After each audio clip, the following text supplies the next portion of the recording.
We're kicking off a new series for studio owners, and I can't wait to share with you what I've learned for the past 15 years running studios in Heidelberg and Berlin. And I want to hit the ground running with this idea that I actually picked up from Alex Hormozi. If you don't know who he is, just put it in any social media channel. He's everywhere.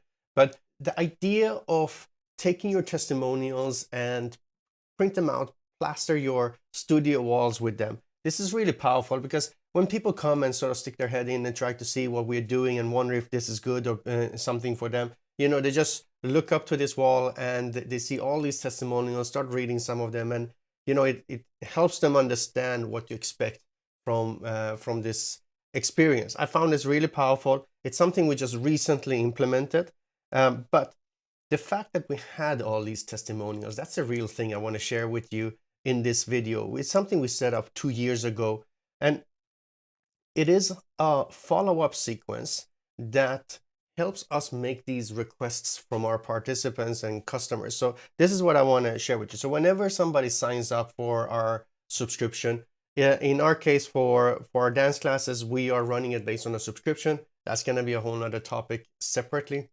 But if you're curious about it, just we can also just talk about that.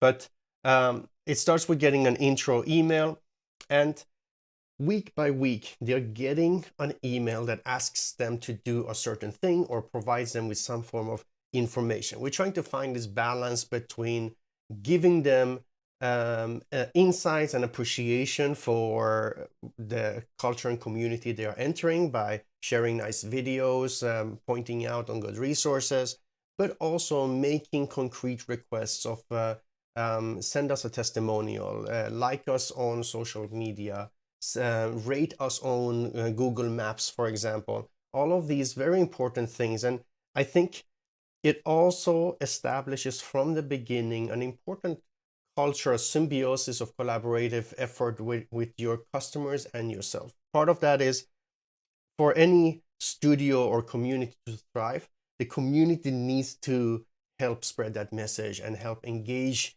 in the external communication in one form or other. It shouldn't be something weird or taboo about doing it. You as a studio owner or community builder, you shouldn't feel awkward and weird about making these requests. In fact, to as much as to the most possible degree, you want to make that a condition to even be a part of the whole experience in a way. And I think that's healthy because, first of all, it offloads a lot of the marketing work from you or one person or one team, and sort of distributes it a little bit. And I think that's important because fundamentally, in most cases I've seen, the prices we are charging for access to our community and experiences and classes are actually really nowhere near the actual value that our participant are getting. So I think it's a fair exchange to ask for some support in different ways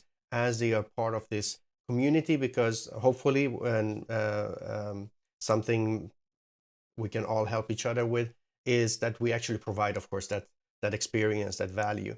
Now, let me walk you through some of these emails for you to get a sense for what it is we're doing. So we start with the getting started stuff, where we show them maybe how the website works, what to expect in classes, what to wear, and stuff like that. But in our case, for example, teaching swing dancing or Lindy Hop, we want to point out some good resources for listening to jazz music. Many people are not brought up with that culture, so it's good to be exposed to it a little bit more. Then we come, for example, for week 2, we come with our first request of follow us on social media. Week 3 already, we ask for a survey.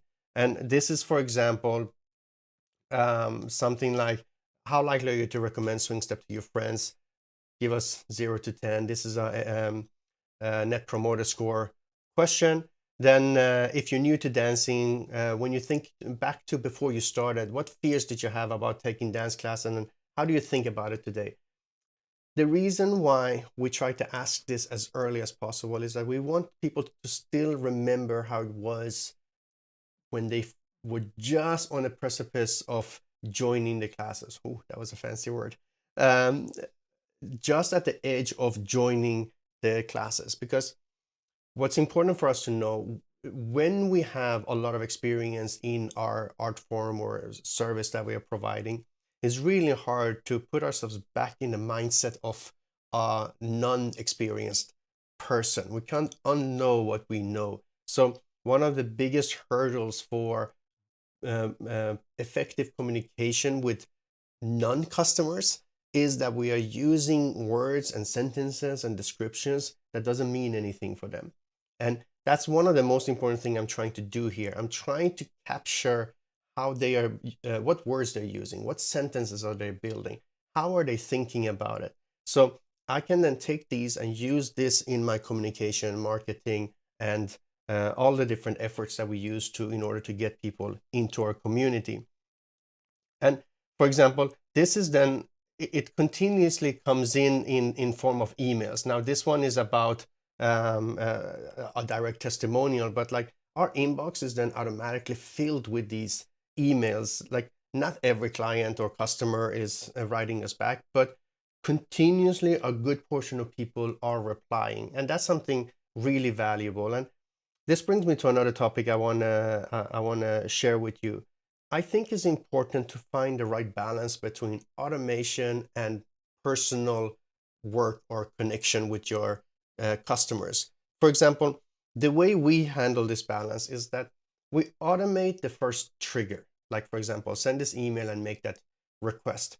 But we don't automate the answer to that request. That is something we personally want to read and engage with and write them back.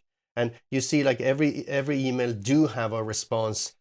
Some of them have a little bit more back and forth take, although that's for another email I'm noticing.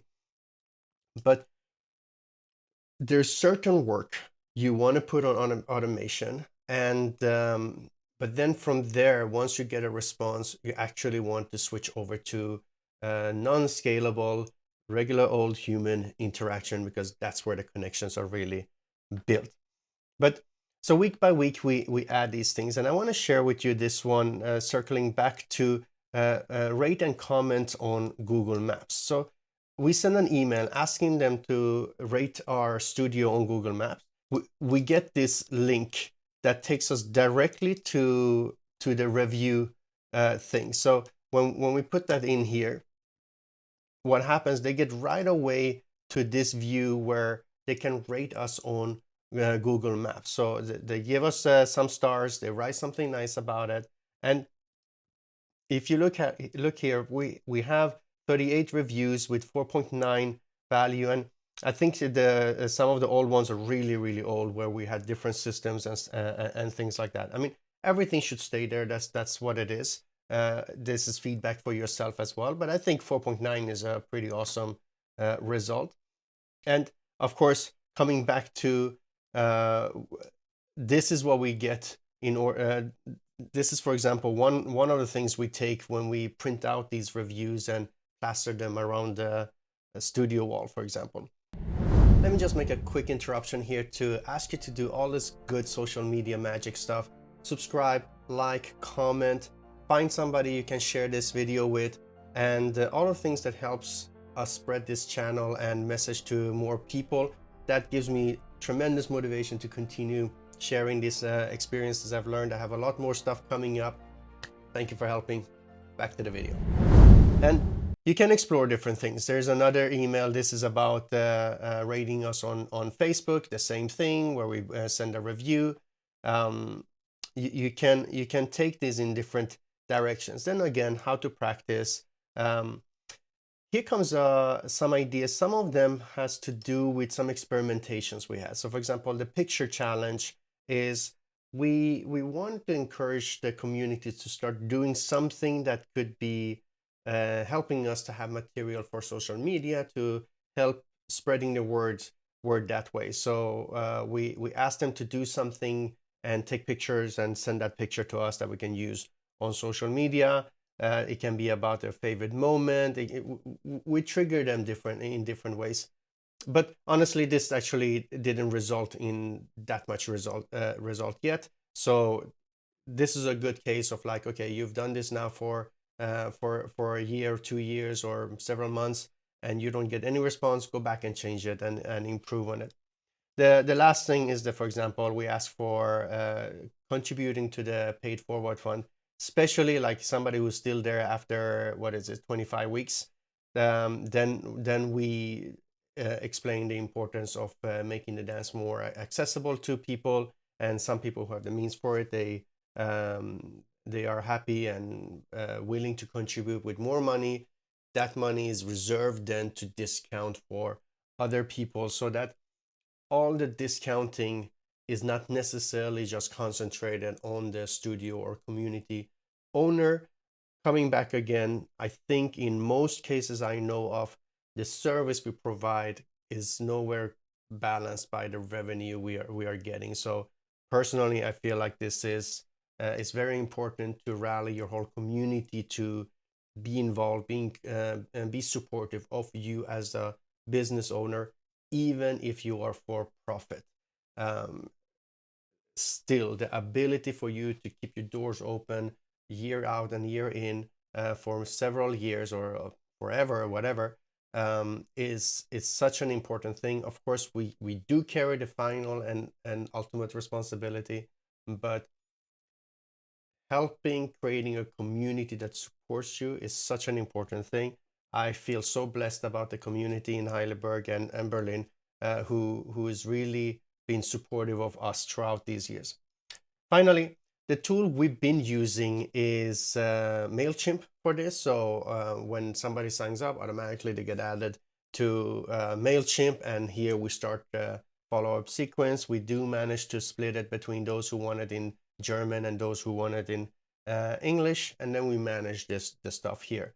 Now, this is something I'm happy to help you with it. I'm happy also to share this link so you get access to these emails and use them at least as an initial template, if not copy straight off. It doesn't take anything from me. And I was actually super happy because this week I get to meet with two different school owners and really hash out and have conversations about it. And I think that's something really valuable. And I really mean it when I say reach out. I'm happy to have these conversations and discussing. I'm not trying to sell any consultancy. I keep saying that. But I get not only pleasure from having these conversations. It can be really lonely when you're running a studio or community and you don't really know who to talk to. But also, again, I learn from what's really challenging from you. So we get to make better decisions of what to develop in our software for future cases. Yes, this is what I wanted to share with you today. I put stuff in the description about how to find out more about the software we're building, how to reach out to me, and hopefully we get to talk. All right, see you in the next one.